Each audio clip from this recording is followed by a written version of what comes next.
Graça e paz, irmãos, boa tarde. Mais uma vez aqui nosso estudo em autoconfrontação. Vamos dar continuidade.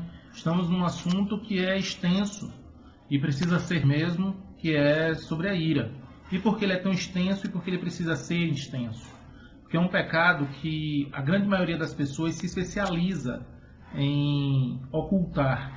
Fora aqueles momentos de explosões, muitas pessoas guardam ira e outras pessoas não percebem que aquela ira está sendo guardada por aquele coração. Então vamos dar continuidade. Estamos aqui no item H que diz assim: você também peca quando responde irado em áreas em que as Escrituras o ensinam a agir devidamente. Número 1. Um inimigo. Você deve identificar e suprir suas necessidades, expressando o amor para com ele. Romanos capítulo 12, versículo 12, diz assim: alegrai-vos na esperança, sede pacientes nas tribulações, perseverai na oração. E também Lucas capítulo 6, versículo 35 diz assim: amai, pois, os vossos inimigos e fazei o bem, e emprestai sem nada esperardes, e será grande o vosso galardão, e sereis filhos do Altíssimo, porque ele é benigno até para com os ingratos e maus. Então, este ponto sobre a ira é que ele nos ensina que nós devemos, inclusive, identificar e suprir as necessidades até daquelas pessoas que se colocam como sendo nossas inimigas. Pelo contrário, infelizmente, a grande maioria das pessoas nutre uma grande ira contra os inimigos. Mas o Evangelho, ele se propõe a nos ajudar para que nós façamos o caminho inverso, para que nós andemos na contramão dessa tendência do homem. E a tendência do homem é nutrir a ira e até buscar vingança. Nós somos chamados pelo Senhor Jesus Cristo a identificar a necessidade do inimigo e suprir a necessidade do inimigo. E não devolver o mal com o mal, porém devolver o mal com o bem. Número 2. Você também peca quando responde irado em áreas que as Escrituras ensinam a agir devidamente, por exemplo, às autoridades civis. Você deve obedecê-las e conceder-lhes o que lhe é devido, a menos que as suas ordens sejam contrárias à palavra de Deus e o forcem a pecar. Então a primeira parte diz assim: você deve obedecê-las e conceder-lhes o que lhe é devido. Romanos 13, do 1 ao 8, 1 Pedro 2, do 13 ao 15. Romanos 13, do 1 ao 8, diz assim: toda alma esteja sujeita às autoridades superiores, porque não há autoridade que não venha de Deus, e as autoridades que há foram ordenadas por Deus. Por isso, quem resiste à autoridade, resiste à ordenação de Deus, e os que resistem trarão sobre si mesmos a condenação. Porque os magistrados não são terror para as boas obras, mas para as más. Queres tu, pois, não temer a autoridade? Faz o bem e terás o louvor dela. Porque ela é ministro de Deus para teu bem. Mas se fizeres mal, teme, pois não traz debalde a espada, porque é ministro de Deus e vingador para castigar o que faz o mal. Portanto, é necessário que lhe estejais sujeitos, não somente pelo castigo, mas também pela consciência. Por esta razão também pagais tributos, porque são ministros de Deus, atendendo sempre a isso mesmo. Portanto, dai a cada um que deveis, a quem tributo, tributo, a quem imposto, imposto, a quem temor, temor, a quem honra, honra. A ninguém devais coisa alguma, a não ser o amor com que vos ameis uns aos outros, porque quem ama aos outros cumpriu a lei. 1 Pedro 2, do 13 ao 15, que diz assim: sujeitai-vos, pois, a toda ordenação humana por amor do Senhor, quer ao rei como a superior, quer aos governadores como por ele enviados para castigo dos malfeitores e para louvor dos que fazem o bem, porque assim é a vontade de Deus que, fazendo o bem, tapeis a boca à ignorância dos homens loucos. Então, queridos, este segundo ponto, ele nos fala sobre a obediência e o fato de não ser permitido que nós, cristãos, possamos nutrir ira contra os nossos governantes.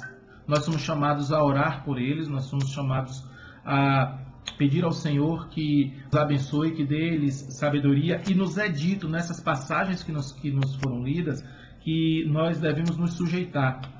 Nos é dito que toda autoridade que está sobre nós foi colocada por Deus. Isso não significa necessariamente que toda autoridade que é colocada sobre nós é aprovada por Deus ou que Deus aprova todas as atitudes que aquela autoridade toma, mas que a autoridade é colocada por Deus ali.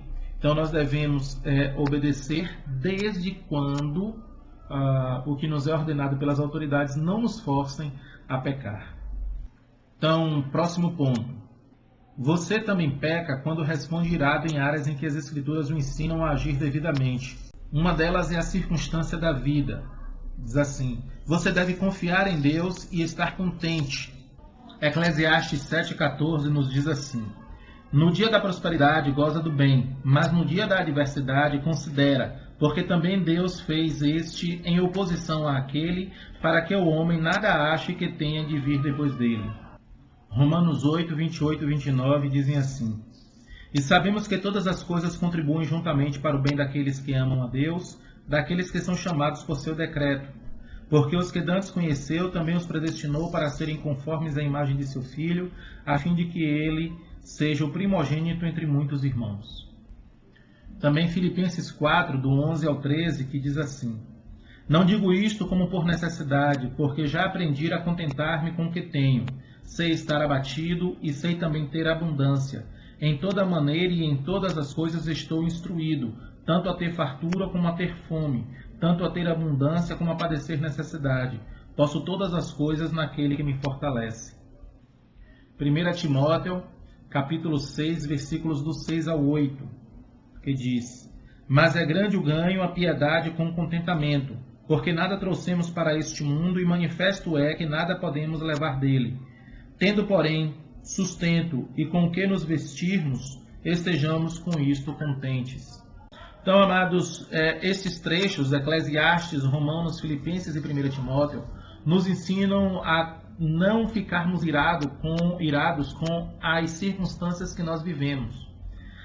Nós temos uma tendência muito grande a ficarmos irados em virtude de passarmos por alguma dificuldade, em virtude de termos algum momento de dificuldade financeira ou qualquer outra dificuldade em qualquer outra área, mas o que a palavra do Senhor nos diz é para que nós não darmos a essas circunstâncias, ou não darmos o direito à ira, ou não ficarmos irados.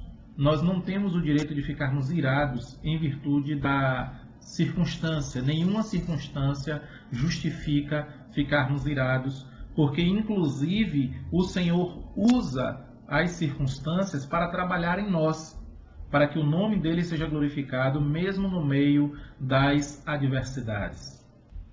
Próximo ponto. Você também peca quando responde irado em áreas em que as Escrituras o ensinam a agir devidamente.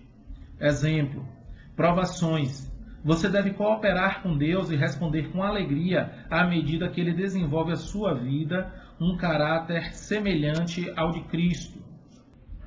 Romanos 5, do 3 ao 5, que diz assim: e não somente isto, mas também nos gloriamos nas tribulações, sabendo que a tribulação produz a paciência, e a paciência a experiência, e a experiência a esperança. E a esperança não traz confusão, porquanto o amor de Deus está derramado em nosso coração pelo Espírito Santo que nos foi dado. Tiago 1, do 2 ao 4, que diz: meus irmãos, tende grande gozo quando cairdes em várias tentações, sabendo que a prova da vossa fé produz a paciência. Tenha, porém, a paciência a obra perfeita, para que sejais perfeitos e completos, sem faltar em coisa alguma. Então, irmãos, o que nós temos aqui nesses trechos é o Senhor também nos mostrando que tanto as circunstâncias adversas quanto as provações que o Senhor coloca sobre nós, nós precisamos usar para a glória dele e não acumular ira ou não buscar uma ira pecaminosa em nossos corações. Próximo ponto. Você também peca quando responde irado em áreas em que as Escrituras o ensinam a agir devidamente. Por exemplo, tratamentos injustos. Você deve suportar pacientemente para encontrar o favor de Deus. 1 Pedro 2, 19 e 20, que dizem assim: porque é coisa agradável que alguém, por causa da consciência para com Deus, sofra agravos, padecendo injustamente. Porque que glória será essa, se pecando sois esbofeteados e sofreis? Mas se fazendo bem sois afligidos e o sofreis, isso é agradável a Deus. Próximo ponto. Você também peca quando responde irado em áreas em que as Escrituras o ensinam a agir devidamente. Por exemplo, irmãos em Cristo que caem em pecado. Você deve restaurá-los em mansidão e não os considerar seus inimigos. Gálatas 6:1, que diz assim: Irmãos, se algum homem chegar a ser surpreendido em alguma ofensa, vós que sois espirituais, encaminhai o tal com espírito de mansidão, olhando por ti mesmo, para que não sejas também tentado. 2 Tessalonicenses 3,15, que diz assim: Todavia não o tenhais como inimigo, mas admoestai-o como irmão. Esse ponto, ele nos fala sobre como tratar o pecado. E uma maneira com a qual nós não devemos tratar o pecado do outro é sendo irado com a outra pessoa. É necessário restaurá-lo ou tentar restaurá-lo com mansidão e não considerá-lo como inimigo. Próximo ponto. Você também peca quando responde irado em áreas em que as Escrituras o ensinam a agir devidamente. Por exemplo, seus pais. Enquanto estiverem biblicamente em posição de autoridade sobre você, você deve obedecê-los para agradar a Deus. Efésios 6:1, que diz assim: Vós, filhos, sede obedientes aos vossos pais no Senhor, porque isto é justo. Colossenses 3:20, que diz: Vós, filhos, obedecei em tudo aos vossos pais, porque isso é agradável ao Senhor.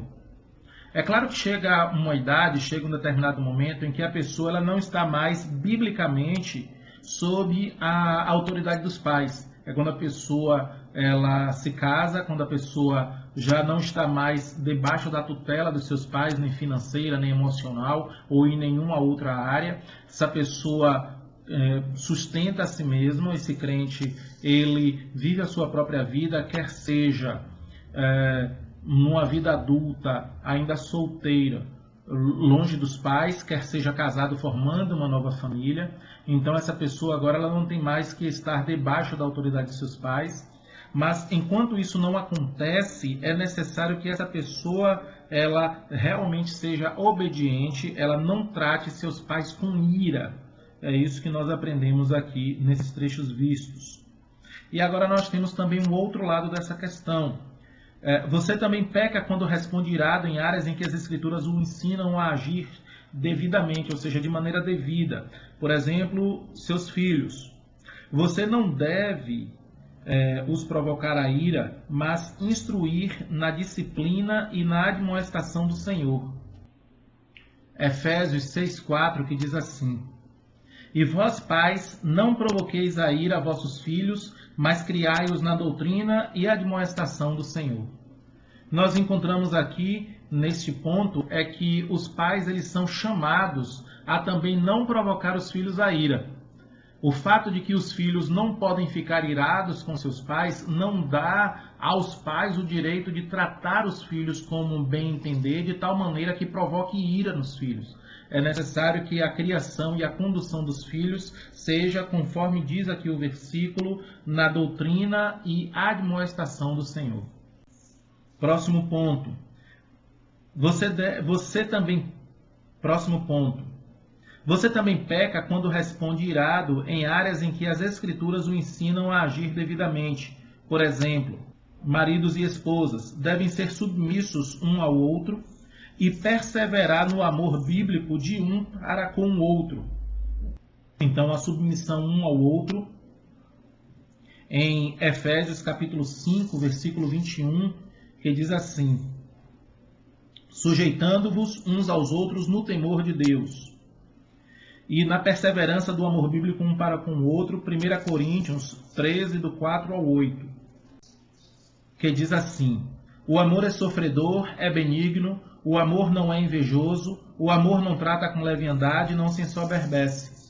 Não se porta com indecência, não busca os seus interesses, não se irrita, não suspeita mal. Não folga com a injustiça, mas folga com a verdade. Tudo sofre, tudo crê, tudo espera, tudo suporta. O amor nunca falha. Efésios 5:25 diz assim: Vós, maridos, amai vossa mulher, como também Cristo amou a igreja e a si mesmo se entregou por ela. Tito 2:4 diz assim: Para que ensinem as mulheres novas a serem prudentes e a amarem seus maridos e a amarem seus filhos. Então, queridos, nós temos aqui, neste ponto, falando sobre a ira, que nem o marido tem o direito de provocar a esposa à ira, pelo contrário, ele tem a obrigação de tratá-la bem, com o mesmo grau de bondade e amor que Cristo trata a igreja. E a esposa, ela tem também a obrigação de não levar o marido à ira, pelo contrário, também tratá-lo bem, da mesma maneira como a igreja idealmente deveria tratar a Cristo. Então, o que nós temos aqui neste ponto é este. Você também peca quando responde irado em áreas em que as Escrituras ensinam a agir devidamente. Por exemplo, líderes da igreja biblicamente qualificados, você deve obedecê-los e estimá-los em amor. Então, essa primeira parte, você deve estimá-los. Hebreus 13:17, que diz assim: Obedecei aos vossos pastores e sujeitai-vos a eles, porque velam por vossa alma, como aqueles que hão de dar conta delas, para que o façam com alegria e não gemendo, porque isto não vos seria útil. E sobre a segunda parte, e em estimá-los em amor, 1 Tessalonicenses 5, do 12 ao 13, que diz assim: E rogamos que reconheçais os que trabalham entre vós, e que presidem sobre vós no Senhor, e vos admoestam, e que os tenhais em grande estima e amor, por causa da sua obra. Tende paz entre vós. Então, irmãos, este aqui é o ponto H que nos fala sobre essas maneiras em que nós reagimos de maneira irada, de maneira pecaminosa, com ira, em determinadas circunstâncias. Essas circunstâncias que nós listamos agora, elas nos mostram que a ira não é algo só que a pessoa nutre e acumula com o passar de determinado tempo, mas que ela pode ser também reativa. E, inclusive, a ira reativa precisa ser evitada para que nós sejamos mais parecidos com Cristo Jesus. A ira, tanto ativa quanto ela reativa, é um pecado que desagrada grandemente o Senhor e que nós cristãos precisamos deixar. Não é porque a ira, ela muitas vezes é facilmente escondível, né, digamos assim, no coração, que ela é um pecado menor. Pelo contrário, a Bíblia trabalha diligentemente para nos mostrar que não é da vontade do Senhor que nós tenhamos uma ira pecaminosa. Então, número 5, a ira e o homem interior. O seu coração se revolta por meio de seus pensamentos, palavras e ações, de modo que a ira pecaminosa mostra que você tem vivido para agradar a si mesmo. Então, a primeira frase diz: o seu coração se revela por meio dos seus pensamentos, palavras e ações. Mateus 12, 34 e 35 dizem assim: Raça de víboras, como podeis vós dizer coisas boas sendo maus? Pois do que há em abundância no coração, disso fala a boca. O homem bom tira boas coisas do seu bom tesouro, e o homem mau do mau tesouro tira coisas más. Também Mateus 15, do 18 ao 20, dizem assim: Mas o que sai da boca procede do coração, e isto contamina o homem. Porque do coração procedem os maus pensamentos, mortes, adultérios, prostituição, furtos, falsos testemunhos e blasfêmias. São essas coisas que contaminam o homem, mas comer sem lavar as mãos, isso não contamina o homem. A segunda frase diz: de modo que a ira pecaminosa mostra que você tem vivido para agradar a si mesmo. 2 Coríntios 5,15 diz assim: E ele morreu por todos, para que os que vivem não vivam mais para si, mas para aquele que por eles morreu e ressuscitou. Gálatas 5, do 16 ao 21, dizem assim: Digo, porém, andai no Espírito e não cumprireis as concupiscências da carne. Porque a carne cobiça contra o Espírito e o Espírito contra a carne, e estes opõem-se um ao outro, para que não façais o que quereis. Mas, se sois guiados pelo Espírito, não estáis debaixo da lei. Porque as obras da carne são manifestas, as quais são prostituição, impureza, lascívia, idolatria, feitiçarias, inimizades, porfias, emulações, iras, pelejas, dissensões, heresias, invejas, homicídios, bebedices, glutonarias e coisas semelhantes a essas, acerca das quais vos declaro, como já antes vos declarei, que os que cometem tais coisas não herdarão o reino de Deus. Colossenses 1:10, que diz assim: para que possais andar dignamente diante do Senhor, agradando-lhe em tudo, frutificando em toda boa obra e crescendo no conhecimento de Deus. Então, essa letra A aqui sobre a ira e o homem interior nos mostra que quando uma pessoa guarda a ira, ela manifesta uma ira pecaminosa, ela mostra aquilo que está no seu próprio coração. E também mostra que a pessoa está vivendo para agradar a si mesma e não para agradar a Deus. Letra B. Quem é tardio para se irar é grande em entendimento. É melhor que o herói de guerra, é capaz de apaziguar contendas e obediente à palavra de Deus. Então vamos ver cada uma dessas características. A primeira, quem é tardio para se irar é grande em entendimento. Provérbios 14, versículo 29, que diz assim: o longânimo é grande em entendimento, mas o de ânimo precipitado exalta a loucura. Também diz que quem é tardio para se irar é melhor do que o herói de guerra. Provérbios 16, 32, que diz assim: melhor é o longânimo do que o valente e o que governa, e o seu espírito do que o que toma uma cidade. Também é dito que ele é capaz de apaziguar contendas. Provérbios 15, 18, que diz assim: o homem iracundo suscita contenda, mas o longânimo apaziguará a luta.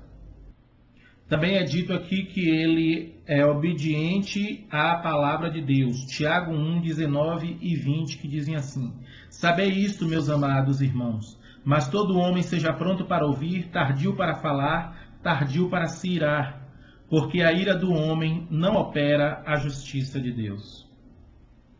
Então, o que nós temos aqui, queridos, são algumas características daquela pessoa que não se ira facilmente e são características elogiadas pela palavra do Senhor. Letra C. O sábio desvia a ira e a reprime. Provérbios 29, 8. Que diz assim: os homens escarnecedores abrasam a cidade, mas os sábios desviam a ira. E também Provérbios 29, 11. Que diz: um tolo expande a sua ira, mas o sábio encobre e a reprime. Letra D. Com frequência, o fracasso em lidar biblicamente com a própria ira revela-se quando você julga outros pelo mesmo pecado. Romanos, capítulo 2, versículo 1. Portanto, és inexcusável quando julgas, ó homem, quem quer que sejas, porque te condenas a ti mesmo naquilo em que julgas a outro, pois tu que julgas fazes o mesmo. Letra E. Quem fica logo irado evidencia um ser estulto. Provérbios 14, versículo 17 e capítulo 29, versículo 11, que dizem assim: o que fica irado com pressa fará doidices, e o homem de má imaginação será aborrecido. O 29, 11 diz: um tolo expande toda a sua ira, mas o sábio a encobre e reprime. Eclesiastes capítulo 7, versículo 9 diz assim: não te apresses no teu espírito a irar-te, porque a ira abriga-se no seio dos tolos. Então, queridos, este é o nosso estudo de hoje, ainda sobre as questões da ira, das ações e reações, e hoje nós também vimos sobre a ira e o homem interior, ou seja, a origem e também a maneira que o homem é iracundo no seu interior. Oremos. Querido Deus, glorioso Pai, em nome de Jesus Cristo, Senhor, muito obrigado por esta oportunidade. Muito obrigado, Senhor Deus, por esta bênção, pelo estudo, Senhor Deus, no nosso coração sobre este mal que tanto nos afasta de Ti, sobre este pecado que é tão terrível, Pai, que é a ira pecaminosa. Nos ajuda, Senhor Deus, a termos uma vida diante de Ti, mais parecidas com Teu Filho Jesus Cristo, e que até a nossa ira, Pai, quando ela se manifestar, seja sem pecado, seja conforme a Tua palavra e conforme o Teu Filho Jesus Cristo. Nós oramos em nome dele, Jesus. Amém.